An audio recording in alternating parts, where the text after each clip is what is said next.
আপনি কি লক্ষ্য করেছেন স্বামী এবং স্ত্রীর মাঝে আপনাদের দুজনের মাঝে যে রোমান্টিক সম্পর্ক ছিল ইদানিং তা নেই, কিন্তু আপনি লক্ষ্য করেননি এই সমস্যার মূল কারণ কি? বন্ধুরা, আজকে আমি আপনাদের সামনে আলোচনা করব মহিলাদের একটি বিশেষ রোগ নিয়ে। সেই রোগটি হচ্ছে মহিলাদের সাদাসিরাপ বা লিকুরিয়া। এই লিকুরিয়া এমন একটি রোগ, এই রোগটির মাধ্যমে একজন মহিলা বা একজন স্ত্রী এমনভাবে দুর্বল হয়ে পড়ে যার কারণে সে তার যে সাংসারিক যে জীবন, রোমান্টিক যে জীবন, এই জীবনটাকে সে উপভোগ করতে পারে না। এবং এই সাদাসিরাপের সমস্যা এমন একটি জটিল বিষয় যে বিষয়টি একজন মহিলা কাউকে বলেও না এবং নিজে নিজেও এটার চিকিৎসা গ্রহণ করতে পারে না এবং এই রোগটিকে সে পুষে রাখে। একটা সময় দেখা যায় যে এই রোগটির কারণে সে শারীরিকভাবে এবং মানসিকভাবে সে দুর্বল হয়ে পড়েছে এবং এই শারীরিক এবং মানসিক দুর্বলতা থেকেই সৃষ্টি হয় সম্পর্কের ভিতরে ঘাটতি, একজন আরও একজনের প্রতি রোমান্টিকতা বা ভালোবাসার ঘাটতি। এর পিছনের অনেকগুলো যৌক্তিক কারণ রয়েছে। তার ভিতরে অন্যতম কারণ হচ্ছে এই রোগের কারণে শরীর দুর্বল হয়ে পড়ে, অর্থাৎ একজন মানুষ শারীরিকভাবে দুর্বল হয়ে পড়ে। যখন কোনো মানুষ শারীরিকভাবে দুর্বল হয়ে পড়বে তখন তার কাছে যৌন সাবজেক্ট বা অন্যান্য যে রোমান্টিকতা বা সামাজিকতা, এই কোনো কিছুই যেন আর ভালো লাগে না। সে তখন চায় যে একটু একা থাকতে, একটু ভালো থাকার জন্য সে চেষ্টা করে, কিন্তু সে ভালোভাবে থাকতে পারে না। আসলে এই যে সাদাসিরাপ, এই সমস্যাটার কারণে মহিলাদের অনেক ধরনের সমস্যা হয়। তার ভিতরে দেখা যাচ্ছে যে চুলকাতে পারে, শারীরিকভাবে দুর্বল হয়ে পড়ে, মেজাজ খিটখিটে হয়ে যায়, অতিরিক্ত রাগ হয়, পরিবারের লোকদের প্রতি তার ভালোবাসা কমে যায় এবং দেখা যাচ্ছে যে স্বামীর প্রতি তার যে একটা আগ্রহ, অর্থাৎ যৌন যে চাহিদা, যৌন যে স্পৃহা, এই স্পৃহা কমে যায় এবং যাদের ছেলে মেয়ে আছে এই সন্তানদের প্রতি তার যে একটা কেয়ার, ভালোবাসা, যে আন্তরিকতা, এই জিনিসটাও কমে যায়, কারণ সে ব্যক্তিগতভাবে অসুস্থ। তো বন্ধুরা, আজকে আমি আপনাদের সামনে আলোচনা করব সাদাসিরাপের কোন কোন লক্ষণে কোন কোন ওষুধটি ব্যবহার করবেন সেই বিষয়টির উপরে। মূলত সাদাসিরাপের জন্য হোমিওপ্যাথিতে এটার প্রকৃত চিকিৎসা রয়েছে, যে চিকিৎসাটার মাধ্যমে একজন মানুষের ভেতর থেকে এই যে রোগ, এই জটিল এবং গোপন যে রোগটি রয়েছে, এই রোগটির স্থায়ীভাবে সমাধান করা সম্ভব। এছাড়া বিভিন্ন প্রকারের সাপ্লিমেন্ট এবং বিভিন্ন প্রকারের টুটকা ওষুধের মাধ্যমে বা চিকিৎসার মাধ্যমে সাদাসিরাপ স্থায়ীভাবে সমাধান হয় না। তাই আমি আজকে আপনাদেরকে জানিয়ে দিব যে হোমিওপ্যাথির কোন কোন ওষুধটি ব্যবহার করলে এই ধরনের সাদাসিরাপ স্থায়ীভাবে সমাধান হয়ে যাবে। বন্ধুরা, সাদাসিরাপ সমস্যার সমাধানের জন্য হোমিওপ্যাথির যে সকল কিংবদন্তি ওষুধ রয়েছে তার ভিতরে অন্যতম একটি ওষুধ নিয়ে আলোচনা করব। সেই ওষুধটির নাম হচ্ছে সিপিয়া। সিপিয়া ওষুধটি ওই সকল মেয়েদের জন্য বেশি ব্যবহৃত হয়ে থাকে যাদের সাদাসিরাপ হলুদ রঙের হয়ে থাকে এবং এই সাদাসিরাপের পাশাপাশি যাদের জরায়ুতে সমস্যা রয়েছে, অর্থাৎ জরায়ু কিছুটা নিচে নেমে গিয়েছে বা জরায়ুতে কোনো ধরনের সমস্যা রয়েছে, জরায়ুর সমস্যার পাশাপাশি যদি সাদাসিরাপ হয় এবং এই সাদাসিরাপ যদি হয় হলুদ রঙের, তাহলে তার জন্য সিপিয়া ওষুধটি সিলেকশন করা যায়। এবং সিপিয়া ওষুধের আরও কিছু লক্ষণ রয়েছে, আমি সে বিষয়েও আপনাদেরকে জানাচ্ছি।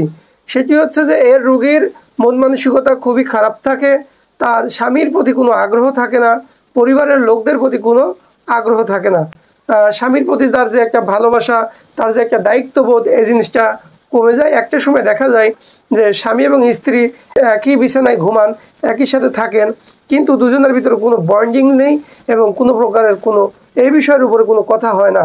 সিপিআর মহিলা রোগীদের যৌন চাহিদা একেবারেই থাকে না এবং স্বামীর প্রতি কোনো আগ্রহ থাকে না এবং স্বামীর প্রতি কোনো মানসিকভাবে কোনো দায়িত্ববোধ, এই জিনিসটাও থাকে না। সে একেবারেই একা হয়ে যায়, পরিবারের কারোরও যত্ন সে নিতে চায় না বা যত্ন করে না। তো এই যে লক্ষণগুলো বললাম, এই লক্ষণগুলো যদি কারোর ভিতর থাকে তার জন্য ওষুধ হবে হচ্ছে সিপিয়া। বন্ধুরা, এরপরে সাদাসিরাপ সমস্যা বা লিকুরিয়া সমস্যা সমাধানের জন্য হোমিওপ্যাথির আরও একটি ওষুধের নাম বলে দিব। সেই ওষুধটির নাম হচ্ছে অ্যালোমিনা। অ্যালোমিনা ওষুধটির সাদাসিরাপ হচ্ছে এমন যে সাদাসিরাপ হয়ে এই সিরাপটি গড়িয়ে পা পর্যন্ত চলে যায় এবং এটি অনেক পাতলা এবং এটি ডিমের লালা, সাদা যে লালা আছে এই ডিমের লালার মতো হয় এবং এর মাধ্যমে দেখা যাচ্ছে এই জনি এরিয়াতে সুলে যায় বা চামড়া উঠে যায়, যেটাকে আমরা আমাদের মেডিকেলের ভাষায় বলি যে হেজে যাওয়া, বাংলায় বলা হয় হেজে যাওয়া। তো এই যে হেজে যাওয়া বা চুলে যাওয়া বা চুলকানি, এই চুলকানি থাকে, পাশাপাশি সাদাসিরাপের যে সিরাপটা থাকে এই সিরাপটা হয় ডিমের সাদা লালার মতো এবং এটা নেমে পায়ে পর্যন্ত চলে আসে। এই ধরনের সাদাসিরাপ যদি কারোর হয় এবং এর পাশাপাশি এই রোগীর কোষ্ঠকাঠিন্য থাকে, কোষ্ঠবদ্ধতা থাকে, অর্থাৎ পায়খানা হয় নরম বা স্বাভাবিক কিন্তু পায়খানা হতে চায় না, দেখা যাচ্ছে একদিন 2 দিন 3 দিন পর পর পায়খানা হয় অল্প। এর পেছনে অনেকগুলো যৌক্তিক কারণ রয়েছে। তো এই সকল কারণে না যে আমি শুধুমাত্র লক্ষণগুলোই বলছি। যদি কারো সাদা সিরাপ পাতলা হয় এবং পানির মতো হয় এবং যদি সেটা অনেক বেশি হয় এবং গড়িয়ে পা দিয়ে নেমে আসে এবং চুলকায় এবং ছুলে যায়, তাহলে তার জন্য ওষুধ হবে হচ্ছে অ্যালোমিনা। বন্ধুরা, এরপরে সাদা সিরাপ সমস্যার সমাধানের জন্য আমি আরও একটি ওষুধের নাম বলে দিব। সেই ওষুধটির নাম হচ্ছে বোরাক্স।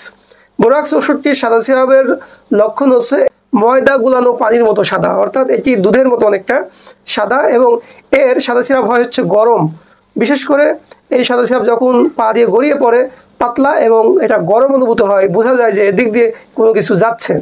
এবং এই রোগীর চুলগুলো জটা বেঁধে যায়, চুলের যে সৌন্দর্য নষ্ট হয়ে যায়, চুল পড়ে যায় এবং এই রোগীর উচ্চতা ভীতি থাকে, অর্থাৎ সে কোনো উচ্চ জায়গা থেকে নিচের দিকে তাকালে ভয় পায়। তো এবং অল্প শব্দে সে ভয় পায়, খসখস কোনো আওয়াজ হলে বা পেছন থেকে কোনো শব্দ হলে এই রোগী ভয় পায়। তো এই যে স্নায়বিক দুর্বলতা এবং চুলের যে দুর্বলতা, এর পাশাপাশি সাদা সিরাপ, এবং এই সাদা সিরাপটি যদি হয় ময়দা গুলানো পানির মতন সাদা অথবা দুধের মতো সাদা এবং এরকম যদি থাকে যে এটি চুলকায় এবং ছুলে যায়, তাহলে পরে তার জন্য ওষুধ হবে হচ্ছে এই বোরাক্স।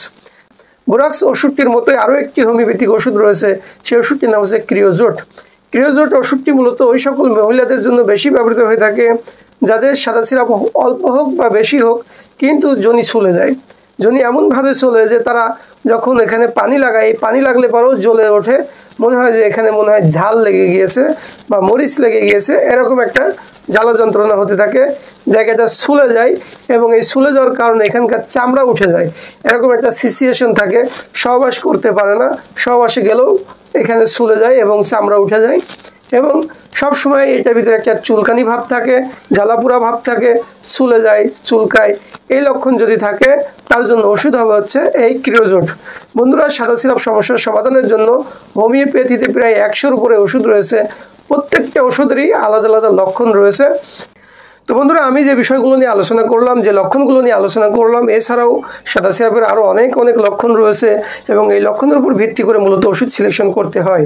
তো আপনারা অবশ্যই এই সকল লক্ষণের উপর ভিত্তি করে আপনার রোগীর জন্য যে ওষুধটি প্রয়োজন সেটি সিলেকশন করবেন এবং প্রয়োগ করবেন। ইনশাআল্লাহ এই যে সাদা সিরাপ রয়েছে, এই সাদা সিরাপ বা লিকুরিয়া বা পোদর সিরাপ যে রয়েছে, এটা স্থায়ীভাবে সমাধান হবে এবং সংসারে শান্তি ফিরে আসবে।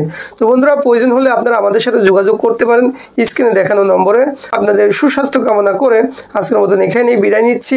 আগামীতে দেখা হবে নতুন কোনো ভিডিও নিয়ে। সে পর্যন্ত সকলে ভালো থাকবেন। আসসালামু আলাইকুম ওয়া রাহমাতুল্লাহ।